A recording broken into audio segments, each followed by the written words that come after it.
name's Leanne. I'm the harm reduction coordinator for Fraser East for Fraser Health. And my role is very varied. So I do a lot of work in supporting our contracted service providers to provide harm reduction supplies and take-home naloxone to community members. We work on projects to, set up overdose prevention sites. We do a tremendous amount of education around harm reduction, the value of harm reduction, and sort of things that stand in the way of harm reduction. So harm reduction is a number of things. So harm reduction is, in its essence, a way to work with people who use substances to find areas of wellness in their life without having an expectation that they change their substance use. And so really it's about meeting people where they're at and this almost this unconditional acceptance of where folks are at in their lives, and that as a harm reduction practitioner, we're not coming in to try and sort of inflict change on folks, that we're just there to walk alongside people to support them to make to sort of change their healthcare outcomes. Harm reduction is meant for every member of the community who uses substances. So it's not just for people who have identified themselves as having a problematic relationship with substances. It's for everyone. It's for the person who might use a substance on the weekend. It's for the person who might use substances every day, all day. And harm reduction in its truest form is really about saving lives and protecting the community as well as the individual.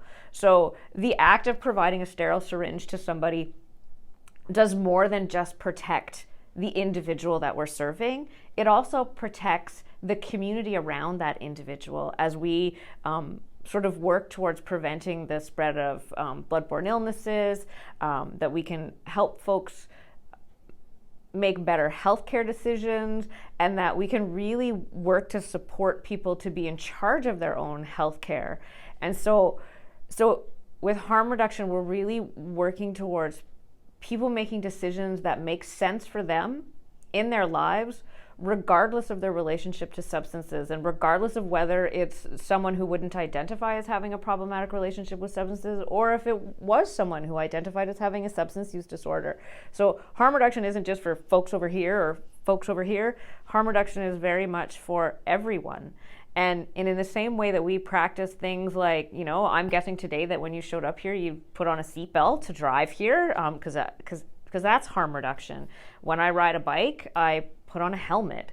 When I go outside in the sun, I use sunscreen. When I go and consume my alcohol in a sanctioned overdose prevention site like a pub or a bar, I'm protected, and there's harm reduction things that are in place in that building because I have a regulated supply that I can use.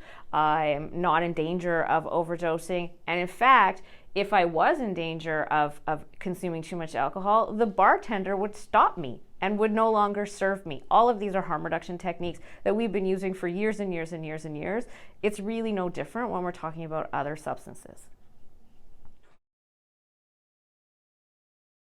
Like really, when we talk about harm reduction, like people think that it's just this, it's individual, right? It's for this person over here who has this significant addiction issue. And really, harm reduction is so much for everyone that in fact, and even when we're talking about substance use disorders, most people who use substances do not have a substance use disorder. And in fact, people work with a very small percent of the population. So if you look at the evidence, what it really says is that, probably 90%, it's actually 85 to 87% of the population have relationships with substances that would be considered non-problematic, that they wouldn't identify as having a substance use disorder, not even as a mild substance use disorder. They still need harm reduction intervention. We have a toxic drug supply. We need to be able to help people stay safe. And if we don't do those things, or if we just sort of other folks, it's those folks over there who use substances, and they need these particular interventions. It's really not about that. It's about how do we keep the members of our society, regardless of whether they're using, a lot and in problematic ways, or whether they're just using substances in a way that's relatively safe. We have a duty to protect and provide safer interventions for folks, and harm reduction is just more than an intervention. Harm reduction is a way for us to walk alongside people who and be able to support the goals that they want to work with in their lives, and we can do those pieces through harm reduction.